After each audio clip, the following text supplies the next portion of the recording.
Hello, you wonderful people. So for today's video, I'm going to continue my Trails of Cold Steel 3 discussion.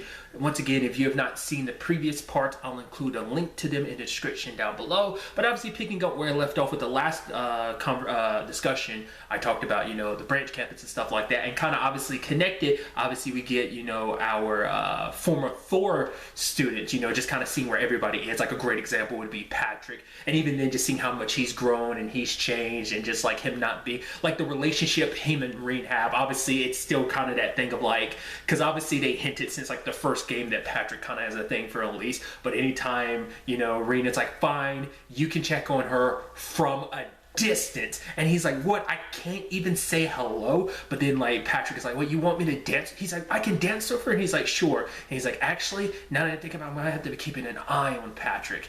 Because obviously Reen's sister complex goes into overdrive this game as well. I even love that side quest that has to deal with Saint Estrella, that like the car is getting away, and then like Reen shows up. He's like, back up Altina, I'll take care of this, and he uses his gale to slash at the tires. It's like, whoa, he destroyed the tires in an instant. It's like, yeah, like if we had, they were like, we can't let Instructor Reen anywhere near this quest, because if we do, like who knows how, because he's like, okay, he's like basically threatening to strap them to Valimar and he'll fly them around in the sky. It's like they'll learn their lesson. The only thing that's worthy of them is death.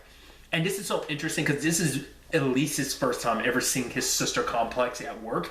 Everyone else has got experience with the old Class 7, new Class 7. Because even to that point when you go to Saint Estrella, Ash is making some wisecrack, and then Reen puts his hand on his shoulder. He's like, Jesus, dude, you're going to break my damn shoulder. And Elise shows up. She's like, oh, Ash, what's wrong with your shoulder? He's like, no, it's fine. I got circulation back, but it's just like, Reen and everything. I love it. I do like the fact is that Patrick does have his shining star moment when like those magic knights are attacking, Elise and Alphen and them, and he comes thrusting in with his, fencing sword, and I thought that was pretty dope, because it's very reminiscent of the situation when like him, Crow, and Reen went to rescue her on the 4th floor of the old schoolhouse. It was kind of reminiscent of that. But yeah, it was just kind of nice. More so than, like I said, it's like, I'm sad because like this kind of applies to all the Thors graduates. Like Reen, like we didn't get to see that second year where he was, obviously he got even closer to a lot of these people. Like, in particular him and Patrick's relationship, like where it started off at 1 and obviously it developed over 1, but obviously they got even closer over 2 and even more,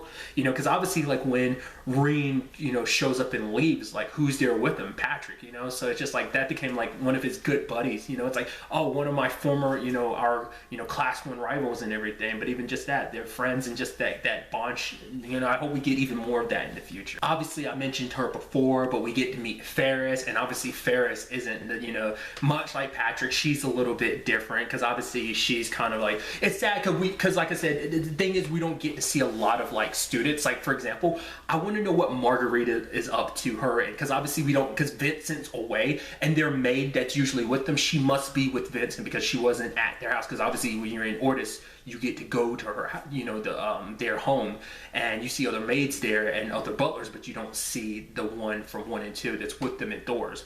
But seeing how much Ferris has grown and how she's kind of, matured, obviously she's kind of running a bit. So it's very, like, obviously, she keeps in touch with Elisa from time to time. We never hear too much about, like, her, her and, like, Theresa and Emily. Because we hear a little bit about Emily, because when you're in Heimdall, you actually visit her home. So obviously she joined the military. So, like, Emily's house, in particular, her brother is kind of the in-between, because it's a lot easier to just send stuff home and let them give it to, like, Theresa or whatever. Because we don't really get to the ins and outs about what they're up to, but obviously, like, you hear a little bit about Emily, so I thought that was dope. It makes sense you would, because Theresa lives in Bereahard, so you probably wouldn't find out more about it unless you go to Bereahard in 4 or whatever, kind of get some context in that regard. But I just thought that was kind of pretty dope.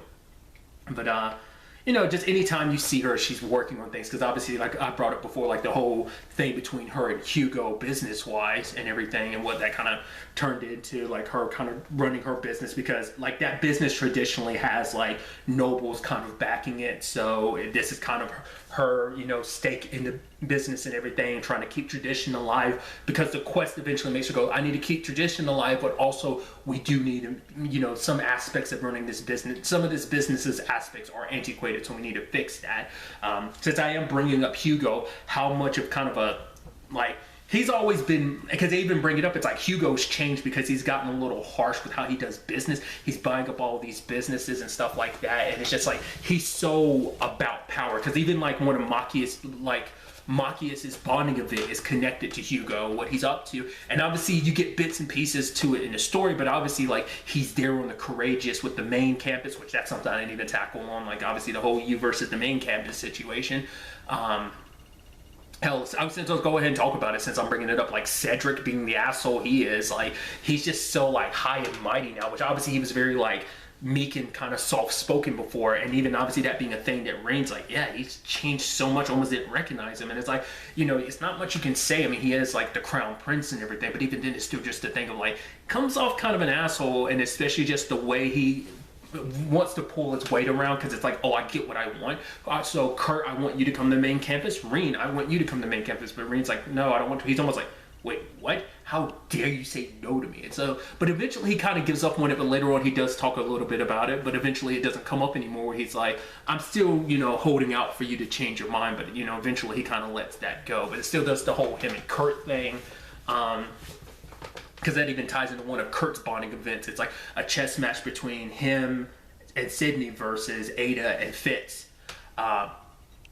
About, you know, if he loses, he goes to the main campus and everything. But circling back to it, I don't know what Hugo's necessarily up to, because obviously Becky's investigating that. We'll get to that soon enough. But it's like, when you meet Hugo at the Hondo, he's like, what would I have anything to do with this? He's like, to be fair, they would. And I'm like, is he talking about that from the perspective of Ouroboros, or is he talking about that from the perspective of what the Iron Bloods? Because it seems like because obviously with everything that kind of plays out, obviously the Iron, where Ouroboros as well as Osborn kind of stand in the grand scheme of things, it's still unclear like who he fully works for. It's like he got in bed with some probably very shady people, like that I'm just kind of like, what are you up to? Because obviously Becky's like questioning like the way he's been handling business. Like I said, he's been very business minded before, but this is very like cutthroat business wise. He's never been like that, you know? Because obviously Reed's like, I haven't seen him since graduation. I think it was like the last time he saw Hugo, and so Hugo's changed so much in that time. And then obviously you meet Becky, and her still having the personality she does. I love, because of this, you get to hear the voice acting, because obviously they didn't have voices in the first two games. So like hearing Becky's accent, it's like, holy shit, she's got an Irish accent. Like her and Pablo, they're the only ones that talk like that. Because other than her, the only other person you're aware of that talks like that is her dad. But obviously there was no voice acting with him. Because her mom and brother don't talk like that. That's only something Becky and her dad have. So for it to be Pablo, it's like that too. When you hear it, just like the Irish accent, it gets you giddy, because you're almost just like, since we're talking about voices, like Monk's is the one that threw me for a loop. I'm like, I would have never thought Monk would sound like that in English. That's crazy. But I guess it's supposed to be a little representative, at least in like Pablo and her accent, because of the way they talk. I'm sure I never really noticed it in Japanese, but obviously, like, you know, depending on what country you're from, like there's different dialects in every country, you know, it just depends on what region of that country you're from. So, you know, I'm sure in Japanese, there's probably is a little bit more difference between how they talk, or maybe that's just something, because that does happen from time to time where like in between translations, they will shift stuff. Like I've known that like certain things won't be like talked the way, like in Japanese they're just very straightforward, but then when you translate into English, then you start shifting stuff around. So maybe the accent isn't even there at all. Like even like a different Japanese accent or dialect isn't there in the original Japanese. Like I said, I haven't really listened, but I don't feel like I paid as much attention, because I was just too caught up on the fact that like, yeah, I've heard it in Japanese, but I was just mainly like, oh my god, they have voices, that's so cool. But hearing it in English, that might have been a choice that they decided to make, just, you know, or maybe that is reflective of the fact is that, I don't know, because like I said, it could just been a translation thing, whatever the case. I really do like the fact is that you get, you know, Becky, Mint, and Linday all working at the school, like obviously Linday handling the nursing, because obviously at first it's like Toa handling that, but obviously she has so many other responsibilities, so she was handling that for a bit. Then like it's mainly Kyrie, but then Linday is like an actual professional, because she actually studied at this like college, you know, because actually the person that patches up Sharon after the McBurn fight, as well as the Emperor, like the person that she studied under, which I'm hoping maybe we get to meet her in the future, because they keep referencing this particular doctor, but you don't actually get to see her. Maybe she pops up in previous like Trails games that I wasn't aware of, you know.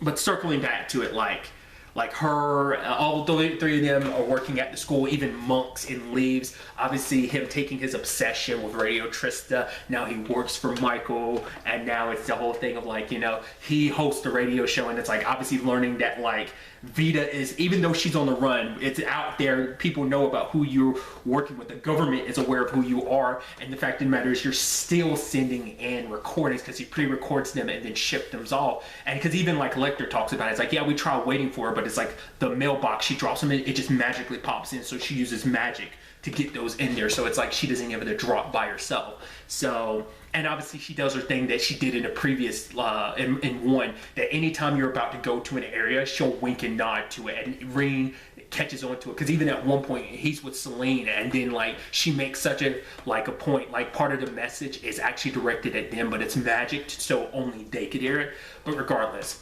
like even love that one of the side quests involves like Reen playing, because obviously it's like based on, because obviously, you know, you found out about that in the past, like Monk talked about it like in one, that a lot of stories that get told on Radio Trista, he actually takes their experiences from Class 7 and he modifies them a little bit, and he kind of does a similar thing in this with one of his quests, where it's like he takes he has Reem playing a certain character that's basically based on him.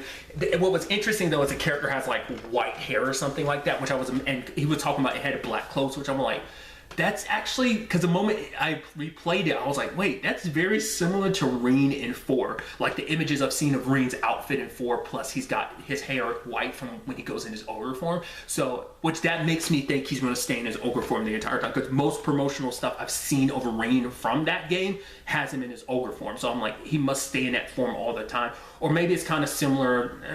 It was about to do something that's kind of a spoiler for a game that I'm not well versed in, but I'd just rather not spoil the game. There's a game where a character has unlocks their powers, and at the end of the game, like in the last chunk of the game, anytime they go into battle, they automatically transform into this powerful form. So I was wondering if it was going to be like that. Anytime Reen's in battle, he immediately goes like that, or is he like having fully accepted everything, kind of becoming fully whole, that he's always going to be in that state forever? I don't know. Like I said, it's just stuff I'm just guessing, just because of the tiny window of small amount of stuff I've seen related to it. But it's just, I just think it's so dope. I'm saying all this, but I'm also forgetting about Rosine too, because like she's there and leaves as well, and obviously it's like, you know, Reen knows about her and the girl shredder, which is so interesting that like the entire time, like it's interesting because you don't run into Instructor Thomas until like the end, until Heimdall, and you're like, man, it's so late in the game but to be fair, it's because everything's going down, like he's waiting to see like, should we act?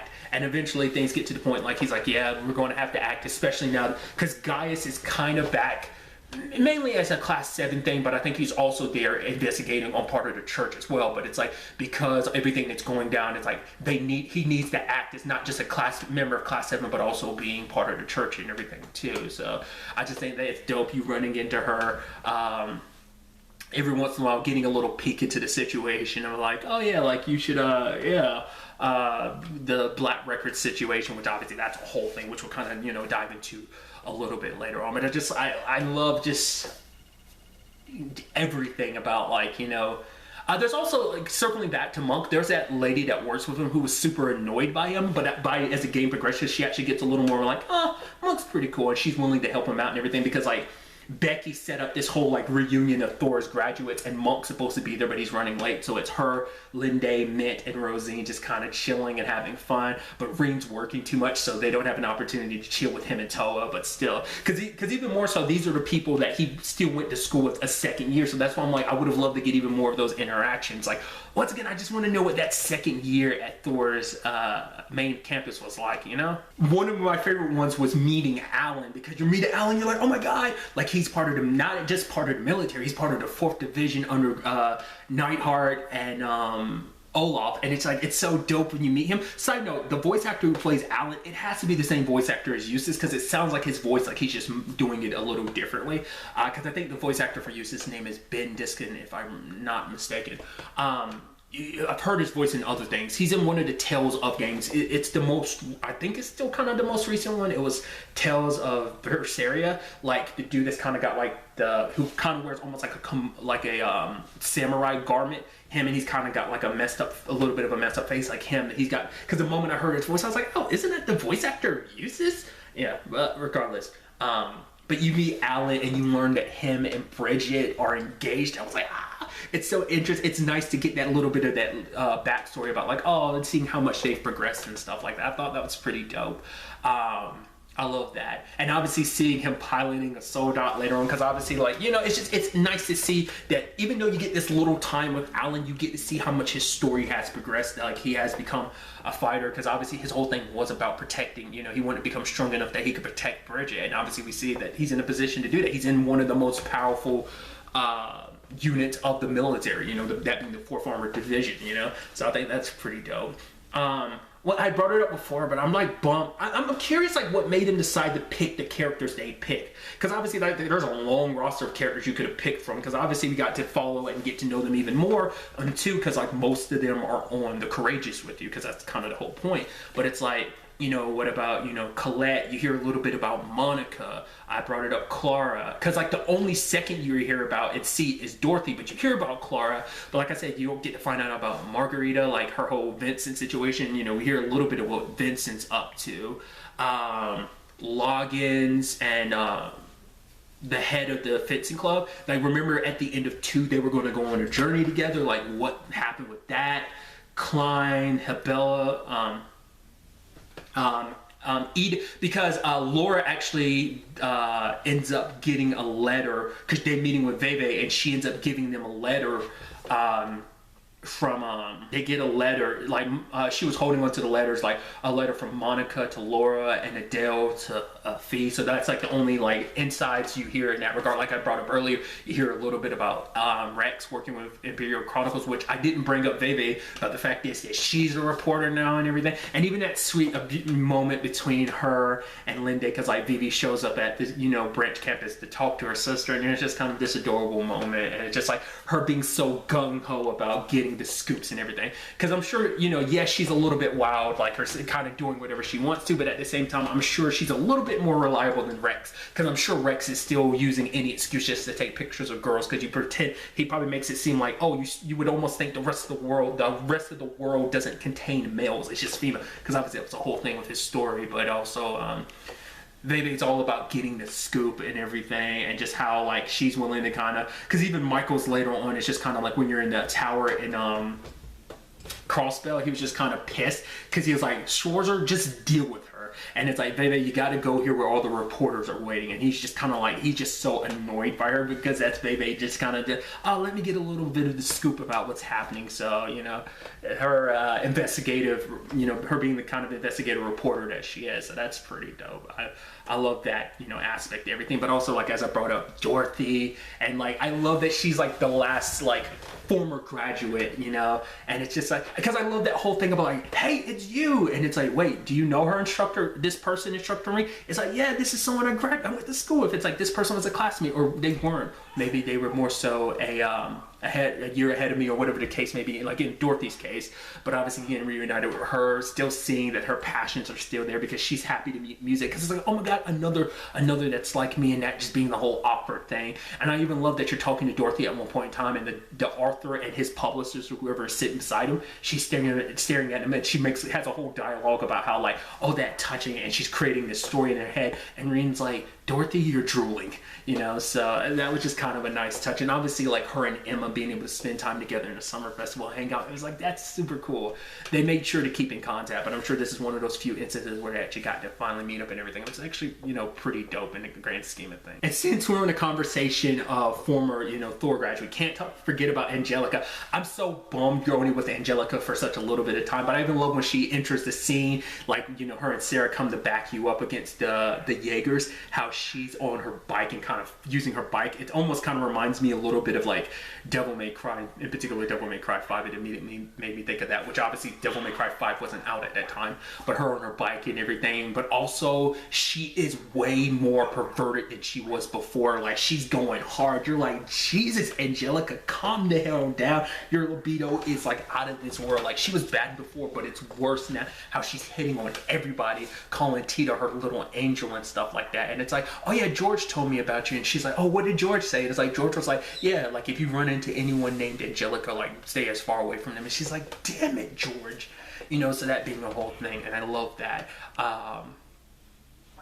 it's just, you know, obviously like Muse accepts and likes every aspect about Angelica and everything, and it's just like, you know, because it's interesting, because let's not forget we found out that Angelica is the way she is because of Gwen. Gwen was kind of her mentor because he's the pervy old man that he is, and so, which that was kind of nice seeing Gwen again too, and him doing kind of the Sharon thing of pushing Reen and Elisa together, because he's like, oh, you know, we'd be, because it's like when you meet later on, like he's with Elise and Arena, and he's like, yeah, you don't have to worry about it, we'd probably be, you know, we'll be in-laws soon enough. And then Elisa walks in, grandfather, and then like the rest of Class 7 comes with her and everything, and that's in Heimdall at the end, before the final battle, before the final chunk and everything, before you go to the church, before you're kind of locked into everything in the finale.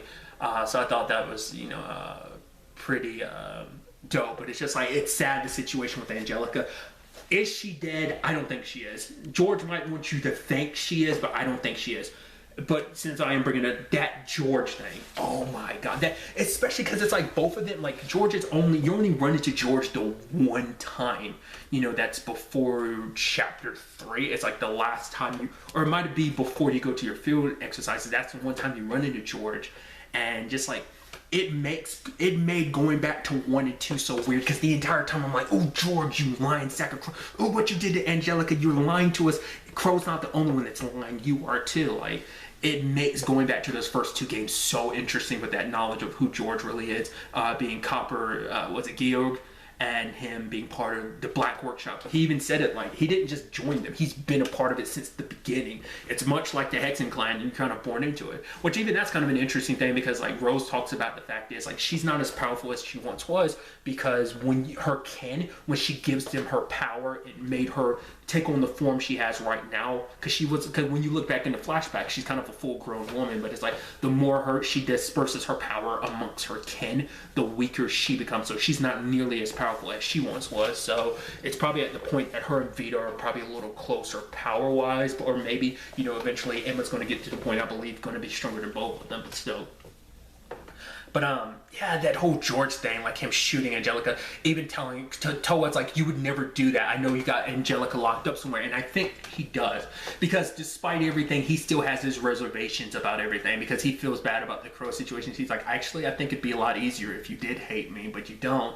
Obviously, Crow's situation being what it is, we'll get to that soon enough, but it's like, and now it's also him being responsible for the Oliver, you know, Tovo, just everyone on the Courageous, but it's like, that was more Albert, but I'm sure George wasn't too keen on doing that, especially because obviously he spent time on the Courageous and everything. But it's just like, that's one of those other things, much like Milliam. I'm like, I was like watching it, I was like, they didn't fake that, right? Because like, is Toval, you know, Victor and Oliver really dead? I was like, it can't be. Like, it can't be that way, can it? That's why I'm like, I don't know if that's set in stone. Obviously the Crow thing's not set in stone, Rutger's not set in stone, but still, it's just kind of like, I don't know what to make of it.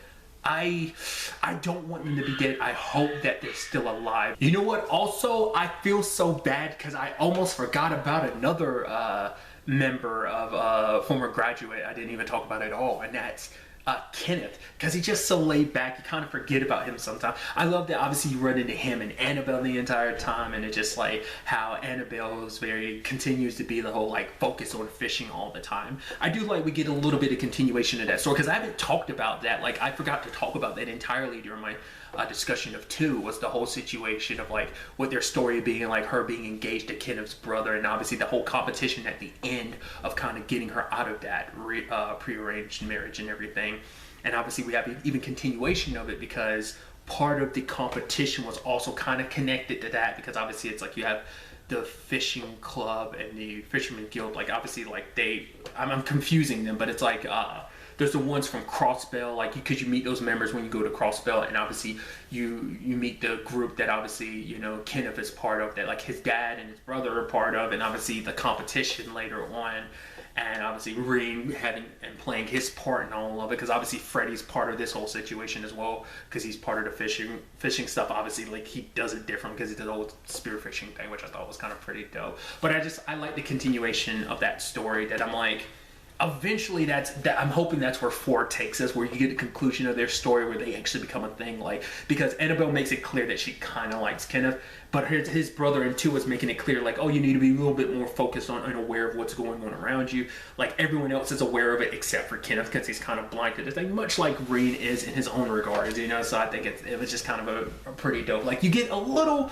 continuation of it, but not like the big leaps you had with her story in 2, like their story in 2, you know. But it's nice to see Kenneth and him just continuing to be the laid back dude that he is. It's pretty dope. Obviously, I've spent so much time talking about, obviously, like I've been talking about everyone else. I feel like we haven't really taken the time to really focus on who are the villains of this story, and that being, like, obviously Ouroboros. We got a little bit a better understanding of their infrastructure because, you know, Sharon tells Ring that story about kind of like her connection to the Reinford family, like how that whole thing went down, and her connection to Franz. And obviously even then she still didn't tell him everything, because I guess at the time she didn't really think it was pertinent at the time, so I guess she didn't feel the need to. But obviously it was a thing of, like, if I'm unable to, I need you to be the one to know the story so that you can tell Elisa if I'm unable to.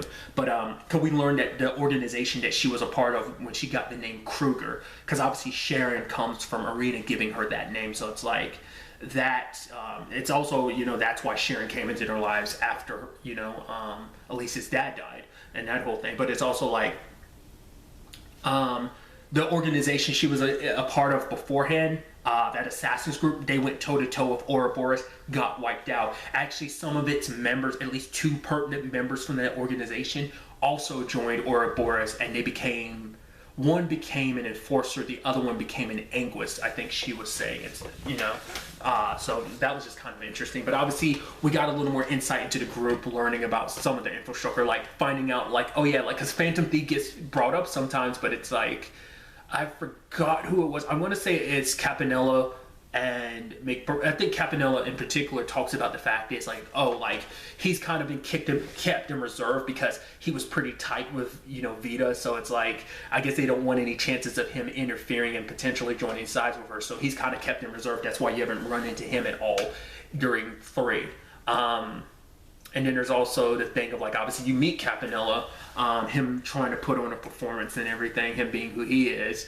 Then you also meet the rest of the Stall Ritter, Duvalie being obviously, like, the most bubbly of all the personalities. I love that they constantly tease the other 2, constantly teasing her about, like, Rain, because Rain kind of has her number, because it's like, no, like, we don't have to worry about it. They're not going to hold her hostage and use her as bait, because, like, that Duvalie, despite everything being part of Ouroboros, they have honor, they have pride, because they are knights. They know they would never do anything that would disgrace their lord, you know. And I thought that was kind of an interesting thing. And constantly they'll I can't say it right. Poke fun. Geez, sorry. Fun at her by being like, oh, like, and she gets a little embarrassed about the whole Reen thing, because, like, they'll kind of, like, almost ship them together. Like, oh, isn't he? Because, like, they'll make fun about, like, her kind of getting a little nervous around Reen or whatever. And it's just like, it does seem like she finds him interesting regardless. I think as a swordsman, as an opponent and stuff like that, just because the clashes they had back in 2. So I think that's pretty interesting about that. But also, speaking of their lore, we meet the Lance Maiden. Obviously, her situation being very interesting, because we still don't have insight into why she helped out during 1. Because remember, they're like, oh, we ran into someone. But now part of it, because she even says it herself, she's like, that part of her died long ago. Like, that's why she uses the name she does. That's why she doesn't go by her real name anymore. Because it's like, who she was back then is basically, she's working with Ouroboros to close the chapter on some stuff from a long, long time ago. And obviously we still don't know the ins and outs about that, because even Duvalie didn't 100% side with a lot of the stuff, being like, because the others are like, this is what our master wants, but even Duvalie was kind of reluctant about it, because we end up finding out a little bit about the others. Like, one was training somewhere else, another was actually part of a cult, which part of me was like, I wonder, does that cult have anything to do with the cult that was a part of, like, the Crawlspell situation, or is it a completely different thing? I don't know. We never really got too much insight into that, but that was kind of a little peek into all of that. But it's like, why Leanne's a part of all of this, because she came back sometime after she died during the War of the Lions, and she's been alive, wandering around the entire time. But part of me was wondering, like, was that her that helped you out in Legram Castle? Because I was wondering, did she help you? Because obviously this is all about their plan and everything. So was she gathering the energy that was built up from that, you know, place where that Nosferatu was coming. Like, was that her way of saving you was a byproduct because it's like, well, because Laura's descendant of, like, you know, her right hand. Interestingly enough, I forgot, Roland was connected to somebody. Right, I remember now. Because I was trying to remember, like, Roland, who was basically Draco's best friend. He was from somebody in particular, because they had never referenced in the past, like, who he was associated with. And then we find out, like, oh, he was a Vander. So, just kind of, obviously, the long and connected history in many different regards. So I'm like, oh, that's interesting. So, like, the Vander family stems from him. And, obviously, the Arcade family stems from, like, one of, the Eisenritter, that were, you know, part of, that were by Leanne's side. But obviously Rose talks about the fact is that Leanne's been alive the entire time, just kind of doing her thing. And she's like, the last time I talked to her was like 20 years ago, and that's roughly around the time she got connected to Ouroboros. And it's like, still not fully sure what she's all about. Because I can't remember, I can't remember if it's in this or is it in 2 that you read about, like, Draco's final days. I don't remember if it was in one of those black records. I don't remember, so because, like, you can't get all of them in this. You get all of them, the ones in 2 and the ones from this one, so it might have been in this one, but one of them talks about Draco's final day and he gets visited by someone and they're unclear about who it is, and part of me was wondering, was it Leanne? Because obviously there was something between Leanne and Draco's, and it's like she being there for him on his deathbed, or was that Rose? I'm leaning more towards Leanne, but it could have been Rose. Like, to me, they leave it vague enough where you're not 100% sure. Maybe some of the context, it's been a while, so some of the context might have been like, no, it's pretty clear who it is, but regardless. Like, it's still like someone as honorable as her basically getting involved in what is basically the Blaze phantasmal Blaze plan and this whole Twilight situation, like what that's all about.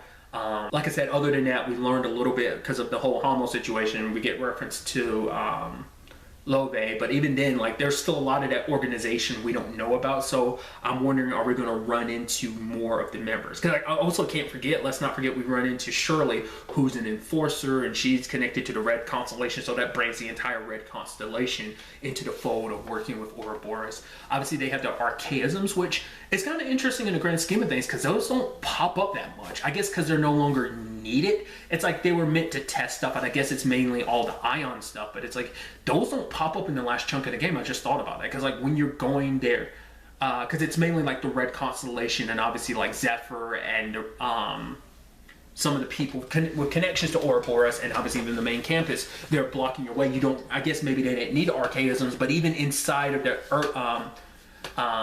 the Grawl of Erebos, there still wasn't any archaisms. I didn't even think about that until now. Like, they kind of disappear for like later parts of the game because I guess, once again, I guess with all their experiments done, they don't necessarily need the archaisms anymore with the whole ions situation. And even speaking of, you know, the whole Zephyr thing, you know, finding out Rutger's alive, because remember the whole point was about bringing the boss back, and it seems like they were able to accomplish that, which also begs the question, like, obviously Leanne's alive, Rutger came back to life, Crow came back to life, so now it begs the question, like, why Leanne was brought back to life, because obviously it's not a divine night thing. It can't be, because it turns out, like, yes, she was already a divine awakener, and by the time when she died, because she already had awakened her divine night and everything.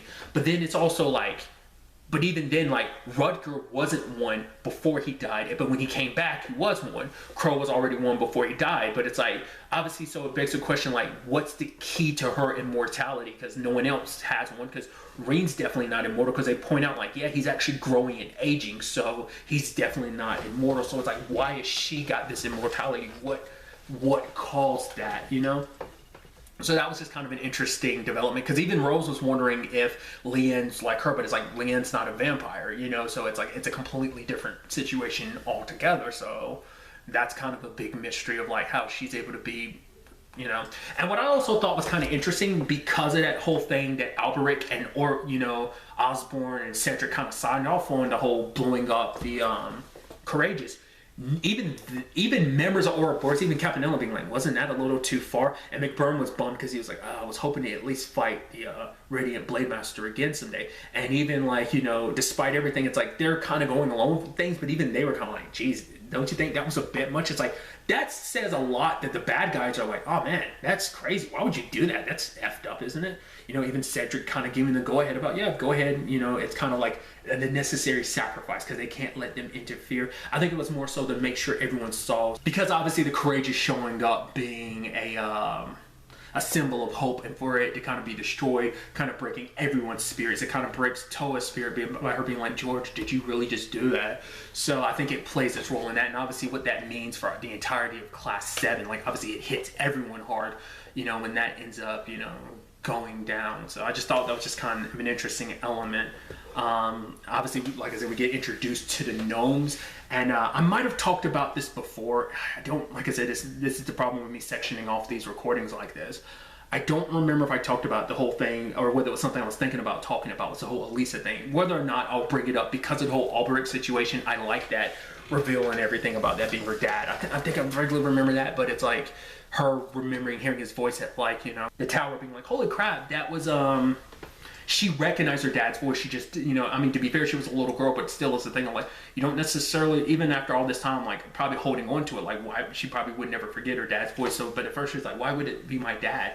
And especially him showing up, because immediately when you're talking to, it's like, oh yeah, like after everything went down, it's like, oh yeah, the bell was moved from the museum in Heimdall, and Gwen and Schmidt are there, and then they hear the name Lumen. They're like, wait, what was his name again? Lumen? And they look at each other. It's like, no, it couldn't be. Yeah, but there's not many people that same surname. They immediately figured as much, because it's like, yeah, because obviously his name is Lumen, like Reinford is Arena's surname, so that's his surname, so he went by it, you know, this entire time. So it's interesting not realizing that you run into Elisa's dad the entire time, because like anytime it came in time to run into him, he just happened to miraculously be, because like obviously at a museum, it's like, because I thought about that when I'm replaying that part, I'm like, oh, you happen to just leave right before Class 7 actually get there. Maybe that's the whole point, so you don't end up running into Elisa, and it kind of blows your whole thing up.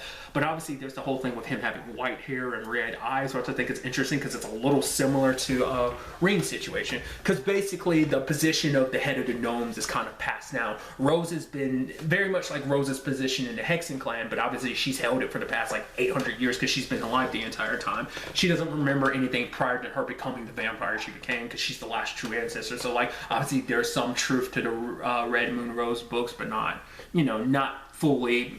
They were just kind of, you know, obviously like much like the Carnelia books about Toval. Obviously a lot of that's made up. Same thing for, you know, which I think it's so interesting that two people you know are featured and have books written about them, and just that being a whole thing. I think that's just kind of interesting. But just in a grand total of things, it is interesting, you know, because obviously like, you know, Osborn made the whole point of like, I'm gonna take the Phantasmal Blaze plan from them at the end of 2. Obviously you were working and fighting against them, because obviously they were connected to the Noble Alliance. Yeah, Rufus kind of blew that all up for them, and so it's like these enemies slowly but surely become allies. Like it makes you wonder at what, because the entire time like they were saying that's the reason why the society went quiet, because they were secretly working behind the scenes with Osborn. So I'm guessing around that time, after the 3rd Ion, which that was in Orders, yeah. So I think around that time is when they finally decided, like, well, you know, why fight so long against him? Because obviously Osborn's also got the gnomes on his side, because he eventually took the Black Workshop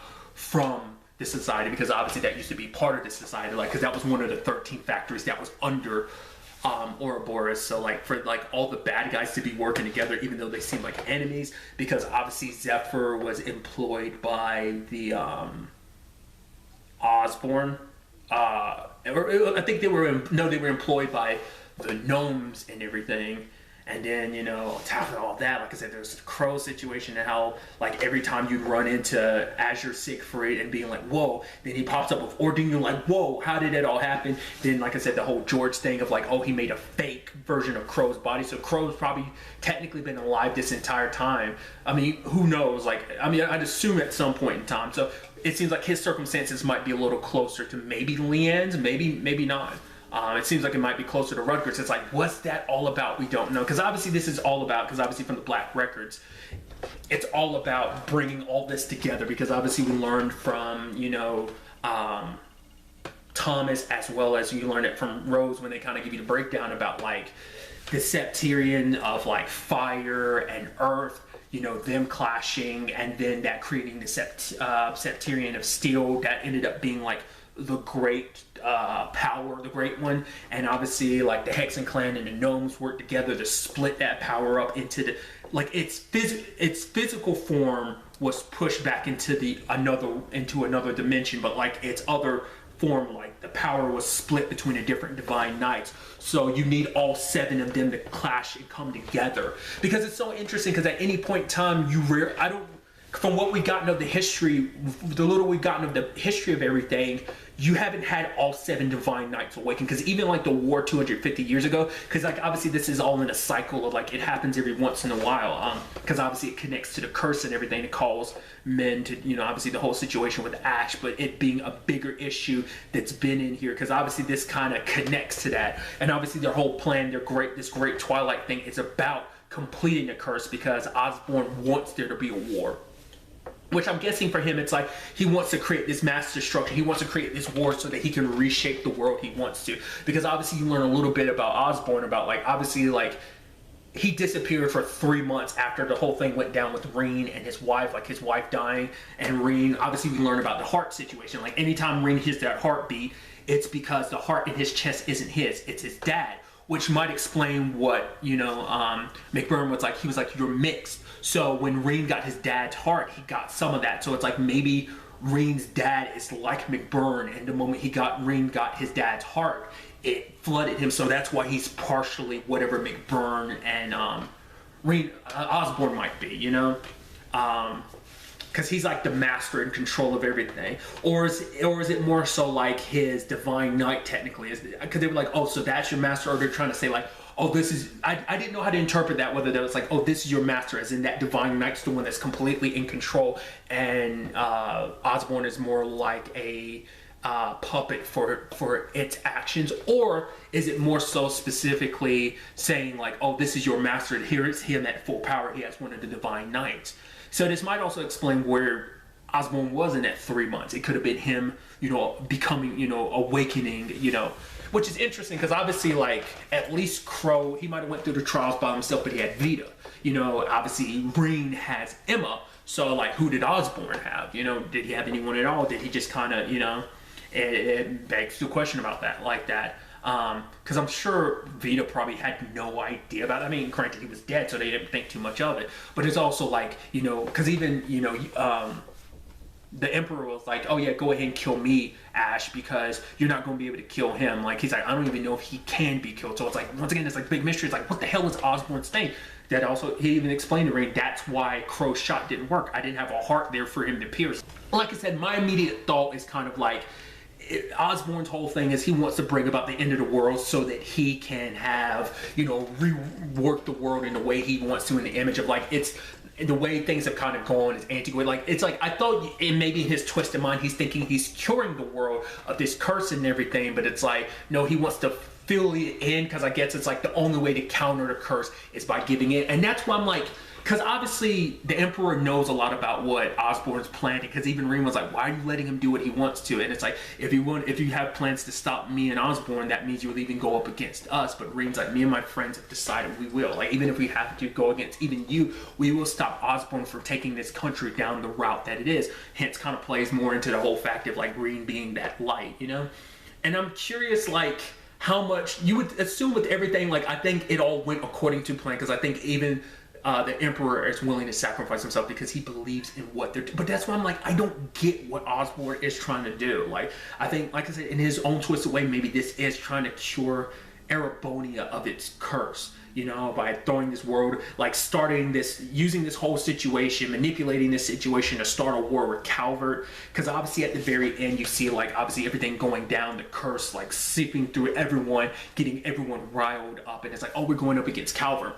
And that kind of plays into what I was thinking, like maybe they make it so that Reen's not the hero. They make it seem like he's a bad guy, because like that little thing I saw from 4 when the team is rescuing him, he's chained up, because as you see at the very end, you see like it looks like he's underwater, but you see Valimar chained up up too. It's like they don't want, much like the SSS, they don't want Rain getting in the way. So they're going to use him as a catalyst for this whole thing to be like, oh, this great hero, he's been using us this entire time. I thought he was a great hero. He's actually been a Darvian spy or something like, you know, that's what my immediate thought is, hence why they locked him up. I guess it's also just, we can't have you interfering one way or another. But I think this is going to be their means of fueling the fire. There is also the big question about where is the 7th one, because you see at the very end, like when it's about to do the credits and stuff like that, you see like something in shadow and it looks like a divine knight and you see red eyes. So I'm like, is that the 7th one? Did it awaken? Because even Rufus is like, and the 7th one, he starts smiling. And part of me was like, are you going to be the awakener? Or, you know, because now they have 6 of them all together. It's like, what is the 7th one situation? Why hasn't it popped up? Where it's awakener? Is it someone we know, someone we don't know?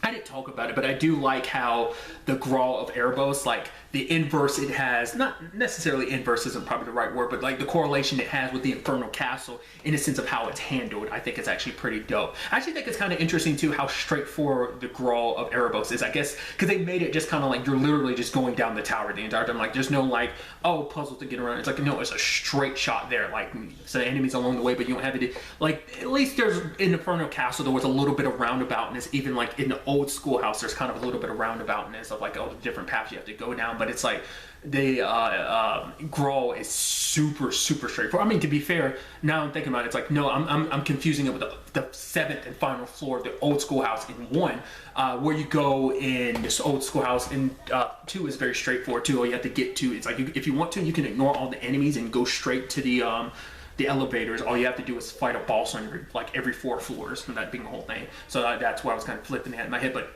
the point I was making is like how in 2, when you're going, well, you're descending, right? You are descending, right? You're not going, or are you ascending? I don't remember how the Infernal Castle situation worked. You might have been, I think you were descending. I don't think you were ascending. Whatever the case may be, when you're going through it, when you come across the tough enemies, other people step in to give Class 7 the opportunity, like, okay, you go away, and this will present the opportunity for you to go further, and we'll be the ones to kind of fight this whole situation. And then, you know, the inverse of it being in 3, where instead of like other people stepping in, old Class 7's the one filling that role, where it's a situation where they God, what is it I'm thinking of? They handle the fights. Like, obviously you branch off, like obviously it's McBurn and the Steel Maiden you go up against first, so Laura, Gaius, and Emma are there. And then in the fight, the next fight is Elisa, Fee, and Sarah going up against Crow, Sharon, Rutger, and Sherry. Shirley, God, I said that wrong. And then finally, like, you have Elliot, Machias, and Eustace going up against the Iron Bloods, having Lecter, Rufus, Milliam, and Claire. So I just thought that was kind of dope that like the new Class 7 goes along with Rain, like they're, because obviously you don't have Ash or Altina with you, and so you just don't, like Muse, Kurt, and Yuna go along with the Rain. So I think it's kind of interesting how like it's kind of the same thing while also having a different spin on it. So that's why I like what they did with this game, where they took a lot of 1 and 2 and they brought those elements kind of coming full circle in certain regards, like the references and kind of symbolic meanings. Like that's a symbolic reference of like everything that went down in the Infernal Castle in 2. But also just like sadly that things went down the way they did. Obviously losing Milliam kicked Rain into overdrive and his power took complete control, because I'm assuming what happens to him at the end of there didn't happen in the Northern War, but I think it's having that the OZ weapon and also, you know, losing himself like that transformed his, you know, transformed Valimar, which it makes you wonder, will it eventually get to the point? Because that's something that's come up a little bit, because obviously there's like one scene in 2 about him channeling his power through Valimar, and obviously they built upon that more storyline-wise with the whole Northern War situation of him passing out for like 3 days. But sadly, him being so lost in it and so filled with rage about what happened to Milliam, he loses complete control and he ends up killing the Holy Beast when the whole point was just to detain it. But obviously it destroyed his Sumerian Ore Sword, which makes you wonder, will he get that back? Because obviously obviously he knows how to fight barehanded, and obviously he can, as long as he has a sword, he can utilize it. Obviously he just needs a new Tachi, so it's like, will Schmidt make him one? Will he find a different replacement? I'm curious to probably will we go back to like what we were doing in 2 and for a little bit in 1 at the end of a little bit for the end of 1 where you're actually going the whole 8 blades unarmed style situation. I'm curious like how they handle that in 4, sorry. Once again, I'm just so excited talking about all this. It just gets me more and more excited for 4. Most likely by the time this comes out, maybe 4 will have come out. Hopefully I will have gotten my hands on 4 and been able to play 4 because I'm super excited. It's like I said, I have to fight my urges to just look stuff up about it, watch videos. I kind of want to, and I kind of don't because I want it all to be a full surprise when I play the game myself. But regardless, I cannot wait to play 4. And I think, you know, obviously this has been going on long enough. Who knows how long this particular discussion is. Hopefully it's not too long, but I get the feeling it is. But this should be the final part. I'm going to end my discussions of 3 altogether here, but I'm always happy to talk about more Trails because I won't shut up about these games. So if you want to continue talking about it, hit me up in the comments down below. If you want to, you can hit me up on Twitter. Once again, I don't really check Twitter, but it's there. You can find me, YourNerdGasm on Twitter, you know, all one word, like up here. No underscores or anything, much like my username here on the username for the channel on YouTube. Regardless, like I said, I'm always happy to talk about these games with anyone. So you want to have any conversations about them, let me know, hit me up. I'm happy to talk about them further, you know, so. But really and finally, this is all I wanted to talk about. So the next time we meet, be happy, be safe, live life to the fullest, and enjoy it. Good day and goodbye.